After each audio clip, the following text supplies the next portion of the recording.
Willem Auping, and today I'll be talking about conceptualization in system dynamics. This video is part of the System Dynamics Summer School in 2024.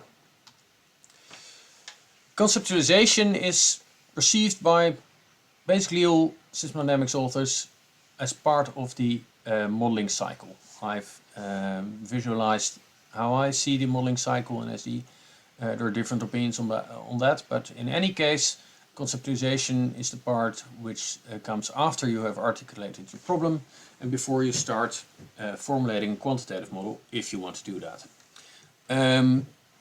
Today's agenda will include first mental models, which are sort of the perceived to be the underpinning of the conceptual models, or the relation which we try to model. Different mapping tools, for example, closed loop diagrams, stock flow diagrams, and subsystem diagrams. I'll talk about conceptualization and uncertainty, because it's also important to note. And finally, I'll talk about dynamic hypotheses. Now, let's move on. So, what are we trying to do in in any conceptualization of a system dynamics model? We try to identify the main relations based basically on the mental models people have. Those may be stakeholders we engage in our modeling efforts. Those may be authors in literature, scientific or policy literature, doesn't really matter. In any case, these are views on how the world works, which we try to formalize in relations in our models, and before we start formalizing, we want to have a conceptual overview of those. We map these relations in a diagram. If it's feedback oriented, generally we use causal loop diagrams.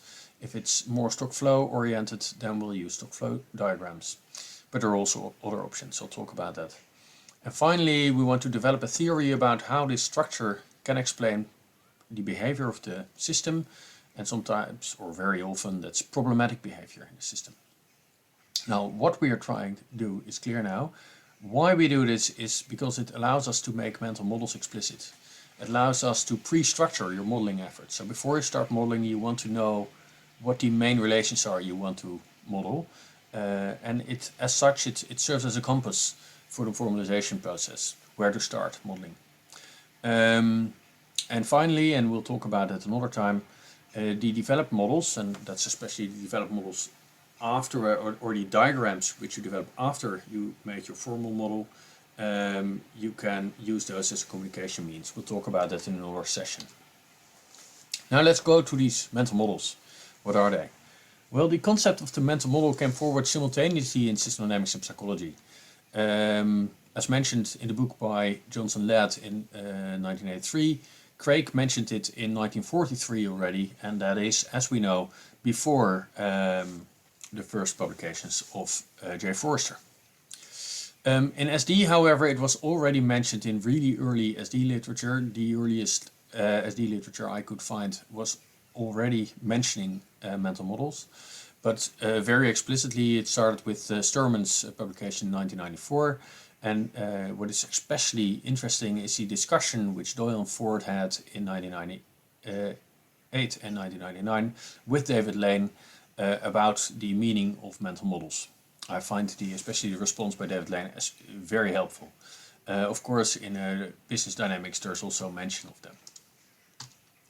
Now, this is a diagram from Jürgen Renner's paper for the System Dynamics conference in 1976 in Geilo. This is the first mention I saw, and it's interesting to see how this differs from, for example, the Rosenhatz model about how we model and what we model, and the relation between the real world and our formal models. So what you see here is that in system dynamics, I'll try to use the mouse here, you see that, damn it, you see that here. Let's use it like this, the pen. You see that the mental model here is in between our real world and a formal model. And that's something which is very typical for system dynamics. And of course, there's an iterative process between these parts. Now let's move on. The meaning of mental model in system dynamics, as defined by Sturman in 1994 means that it's the implicit causal maps people have of systems, how they believe it functions, what they believe the causes and effects are, the boundaries of the model, so what is influencing the system, and the time horizon we consider relevant. So this is not very different from how Johnson Laird also describes it. But what both authors also agree upon is that it is very difficult to mentally simulate a mental model. So, as Johnson Laird put it, try to envision 50,000 people. Perhaps if you envision them in a sports stadium, it is possible to do that when they're sort of well behaved. But if you think about how they're operating in a town of 50,000 people, where they're having interactions, where they go to work, where they do all kinds of stuff, at that moment it becomes incredibly difficult and complex. So what in the research from Sturman in 1994 became clear is that mental models of complex systems fail to get the most important system behavior. So mental simulation is generally not perfect, or far from perfect. Complexity here arises due to feedback and accumulation and delay in the system. So mental models are perfect, and this is a prime reason why we start modeling in the first place. Now, that's why we want to make these mental models explicit. The thing is, what you need to know is that many mental models are either incomplete or contradictory, or a combination of both. And that means that it's very important to combine these mental models, for example, your mental model with that of stakeholders or literature. Personally, as I also look into uncertainty quite a lot, I also think it's very important to point out where they disagree. And sometimes that's not because you can prove that someone is wrong, but they have just different opinions, and either one of these opinions might be true. But what it makes possible, what it allows us, is to experiment with these mental models. Now, there are different mapping tools for conceptualization in system dynamics, and I think that in SD we're blessed with so many of these different tools. There are different types of diagrams with each different conventions, and what you also see is that different authors use these conventions in very different ways. So there's causal loop diagram, well known. I would say most SD literature has at least one causal loop diagram, but it's not a given and it's not a must. There's also the stock flow diagram. That's also the visual language we use to construct our formal system dynamics models. I think very importantly, but hardly mentioned in literature, there's the subsystem diagram. Sort of formalized in Moorcroft's paper from 1982. There are of course hybrid versions of these different diagrams, which we'll not go into very deeply. That's more something you do after you finish your research. There's also the bullseye diagram, which is very important before you start doing your research. And there's the policy structure diagram.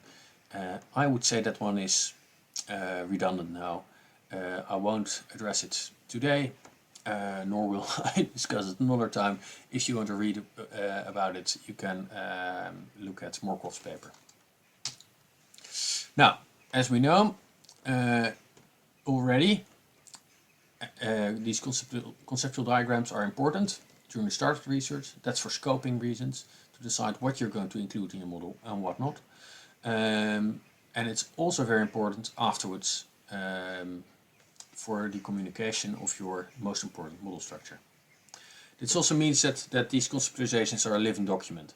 So you make them in the beginning, you update them, and in the end you make a sort of final version, which is also just a moment captured in time, but what you believe is most important about what you modeled. Now, SD is strongly diagrammatic in nature, so we have these different diagrams. Something we'll also not discuss today is the archetype diagram. So just start that through. Now, the CLDs. In CLDs you'll see two kinds of loops, and as the name says, causal loop diagram, there's a huge emphasis on loops, which also makes it different from, for example, causal relation diagrams, which are related but of slightly different convention and less focusing on loops. Now what you'll see is that there are links, causal links, indicated by these single arrows, and these links have a plus or a minus. A minus means a negative relation, that is that if 3 increases, 2 will generally decrease, and if variable 1 increases, variable 2 will increase in this case. So there's a reinforcing loop, that is when you have an odd number, an even number of minuses, an even number of minuses, and if there's an odd number of minuses, you have a balancing loop. So to help you, you may use in the convention inside the loop sign a minus or a plus. So minus corresponds to an odd number of minuses, and a plus corresponds to a even number of minuses. So the amount of pluses you have in your relation doesn't really matter. Now there's also another convention which uses the R and the B instead of the plus and the minus. What is important, at least what I find important, is that there are also loop names here. So in this case it's reinforcing loop and balancing loop, because this is a rather abstract example. But you try to generally, especially if you use the minus and the plus, give these meaningful names about the type of loop. For example, this is a supply loop and this is a demand loop. You may, however, and I'll switch to a different convention, also use the B and the R together with numbers. Now the question is this allowed? Yes, this is allowed for good reason. It is short, less ink is generally better, but what is also important is that in any case, which is important, is that you can refer to each different loop unambiguously. So in this case also, if you have the R's and the B's together with numbers, each loop has a different code, and so from your text you can refer to these different codes, refer to the loops. Something else you may see is that there are some double stripes here. Those are, of course, this is just basic SD stuff, the delay signs. Not mandatory, but often they're useful. Which means, by the way, that variable 3 has a delayed reaction to variable 2. Now, there are guidelines for CLDs. First of all, it's about causation, not about correlation. Think about the link polarity, the loop polarity in the labels, and use nouns or similar with a positive connotation. Now, here you see some examples. So instead of feedback, which doesn't really have a direction, praise is better. Mental attitude, also a bit difficult to operationalize, I would say, same as morale, but still it's better to have these. So instead of having the verbs with it, just have costs and price, it's also better. Sometimes you also see number of with everything, number of people, number of whatever. Generally you have units in system dynamics models, that's also best practice, so I would exclude the number of, just people, of population.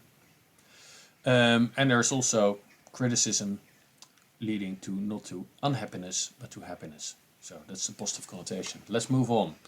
These are some very important points, of course. Iterate is there, and CLDs are never final. Talked about that already.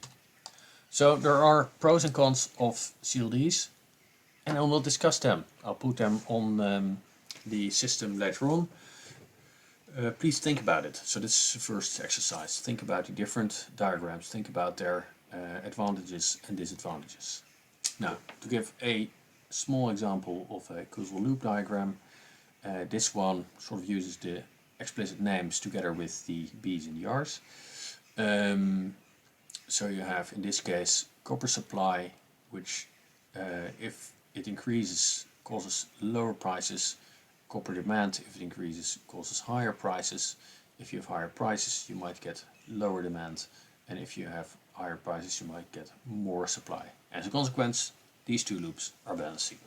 Now, what you see here as well is that external vectors generally have more or less straight lines, and vectors which are part of the loop structure have curved lines.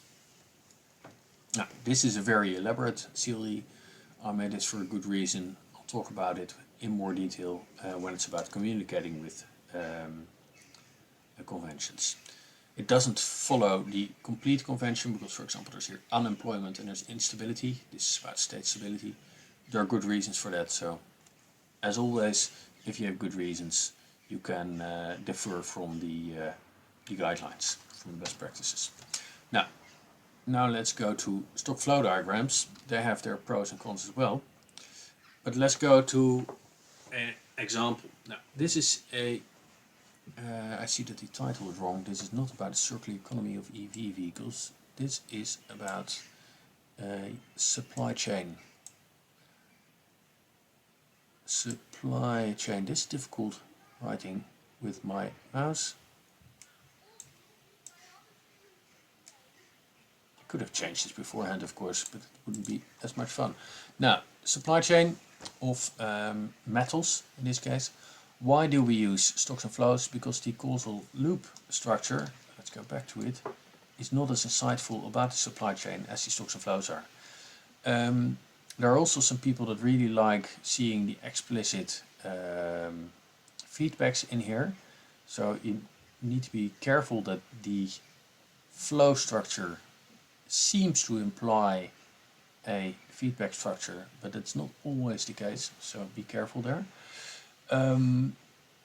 More importantly, so in this case I excluded these loops because I think it's way clearer if you exclude the loops. This is from a master thesis from one of my students. And so it's about clarity. What you also see is that, for example, in transmission models about diseases, generally in the literature people will use the stock flow structure as an explanation of their model and not the causal loop structure. And it also goes way beyond system dynamics. Very often they just use differential equations, which is the same, but they are not sort of bound to the system dynamics tools besides that. Now let's move on and go to the final example. There's the subsystem diagram.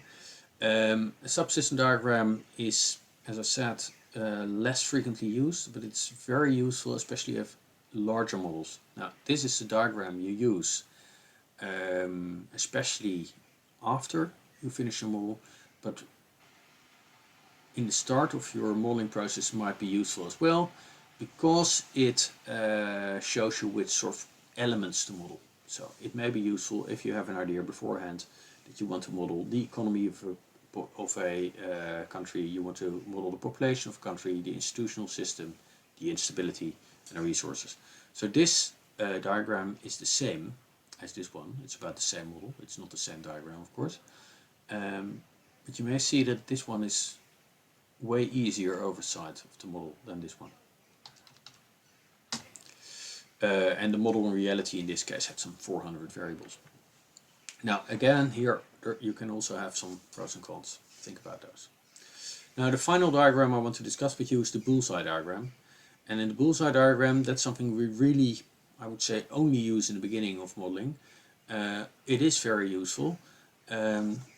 You start to think, okay, what is the focal variable? What are the focal variables of what I want to model? So what is the key of what I want to model? What do I want to model next to that fully endogenously? So this is the stuff that has all feedbacks in. Exogenously, so those are basically data inputs to your model, and excluded variables, stuff you're not modeling.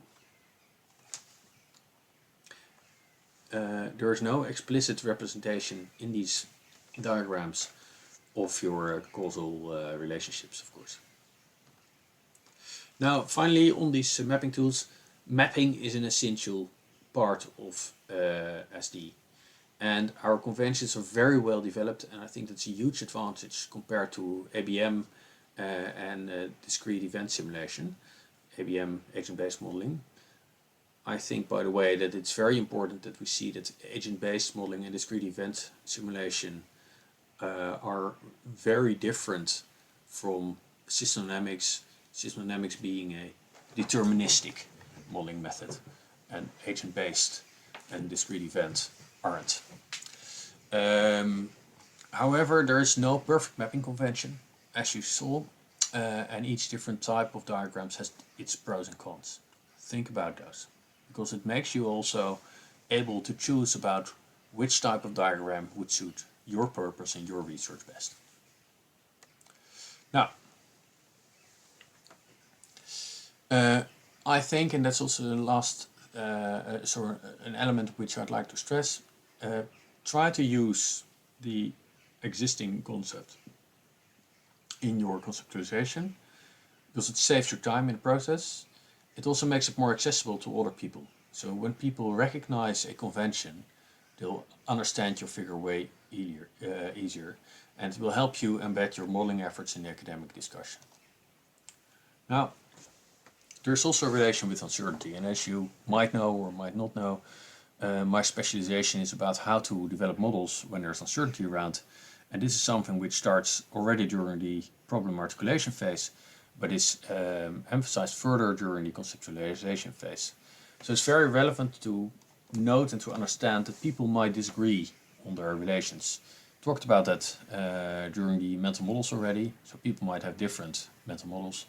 So if you identify them, there might be some disagreements in your conceptualization. This is also very relevant to think about the dynamic hypothesis, so the relation between structure and behavior. Final thing which you need to be aware of is equifinality. Equifinality can be explained when it comes to SD in different ways. A state in an SD model, especially if you have a quantitative model, can be defined as a moment in time when a stock has a particular value or is within certain bounds. So as such, you can imagine easily that there are different ways of getting to that same state. Those are already sort of manifestations of equifinality. And equifinality was a term coined by Bertalanffy, the founding father of systems theory. You can also think about biology, where you have parallel evolution, so different solutions for the same problems. And as a consequence, it might look the same. Think about, for example, I like that example because I like my aquarium, but think about viviparic fish. So there are quite a lot of fish species which have live young, so the young hatch in the belly of the generally the mother animal, and there's sort of very similar solutions to that. So that's also a good example of equifinality. The state of the system, viviparity, is similar, although the evolution towards that was different. So also think about, for example, disease models, where you have in the beginning exponential growth of the disease spreading through a population. Very minute differences in numbers may cause very different behavior later on. So this is also a reason for not overfitting your model to data. You want to have that diversity in your model outcomes, I would say, especially when you know there is uncertainty around. Now, I think that using different line styles is probably the best way of dealing with uncertainty in your conceptualization. So again, I'll use this very difficult elaborate closed loop diagram. What you see here is that there are a couple of situations where there's a dashed line, and as you see here, there's an uncertain relation there. So I have different, also in the formal model, I have different formulas, different equations to model the relation between, in this case, the education level and labor productivity. So we don't know exactly how a higher education level of your population will lead to an increased labor productivity. We know that that system exists. We don't know exactly how. In the same way, if there is a change in education level, it might also lead to more democratic expectations. But is it, or is it not, etc., etc. So what you see is that there are different ways of thinking about that, also in literature in this case, and that it's relevant to model those different relations. Show that already in your conceptual diagrams. Now this is another example about resource scarcity in this case, where there are different paradigms. So there's the opportunity cost paradigm and there's the fixed stock paradigm. The fixed stock paradigm focuses mostly on the quantity of metals available on Earth and says, if I simplify it a bit, at some moment metals or the amount of metals can be finished, so we can't extract them anymore from nature. While the opportunity cost paradigm says no, it's not like that. It's more about the quality of the ores. So at some moment they'll just become too expensive, and then people will change their demand to something else. Well, as a consequence, they have a different mental model of the system, and they have a different way of mentally simulating how it works. The opportunity cost paradigm has of course a very strong link between the price and the demand, also via substitution and recycling, but also via just reduction of demand. While the focus of the fixed stock paradigm is mostly about the reserves over production ratio, so when will be finished. These are very distinctly different ways of thinking about a system. Both have their value. So in this case, as a sort of independent system dynamics researcher, you want to capture all these different mental models in your system. Now, let's go to the dynamic hypothesis. The dynamic hypothesis is a relation between the model structure and the expected behavior. That's a definition by David Lane. The aim is twofold. You want to explain the behavior by providing causal theory, so a theory about cause and effect for your system. And you also want to use that theory as a basis for interventions in your system structure, which changes the resulting behavioral mode. This is something David Lane also did very beautifully in the Monroe report. So you might want to look that up, the Monroe report on childcare in the UK, something where they only used causal mapping, so there's no formal model there. But these causal structures explained the problematic behavior in the system, and they explained how to intervene in the system, and did that very successfully. Now, the dynamic hypothesis is essential in classic system dynamics. Sturman in his book even calls the complete conceptualization phase formulation of the dynamic hypothesis. I would say that is a bit of an exaggeration. To me that doesn't make sense. Conceptualization is way more than just the formulation of the dynamic hypothesis, but having a dynamic hypothesis is relevant. In that sense, it's also relevant to think about the reference mode. So what is the type of behavior you would expect from your system? What is the type of behavior you try to explain with your model?